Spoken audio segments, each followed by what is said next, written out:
सेदिन राति रे मते निद आसुनथला एणु बेड्रे सेमिति गड़िथिली। हठात कलिंग बेलटी बाजिला। कबाट खोली देखिली बाहर केही नथिले।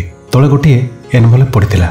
एनवलपटी को उठाई खोली देखिली सेथिरे थिला गोटे चिठी। चिठीटी खोली देखिली मिता लिखिछि। खूब आग्रहर सह पढ़िबाक आरंभ कली। रोहित बोधहुए समय आम साथी नथिला, सेथिपई एकाठी होई पारलेनी। परिवार जीत और परिस्थिति आगरे मते हार माने अलग होबाक पड़िला। मु किंतु तुमठू केबे अलगा हैनी। तुम भल पाइबा केबे भी भूलिनी। मु आज अलगा संसार गढ़ी सत, किंतु मते सही खुशी केबे भी मिलिनी जहाँ तुम आखिर थिला।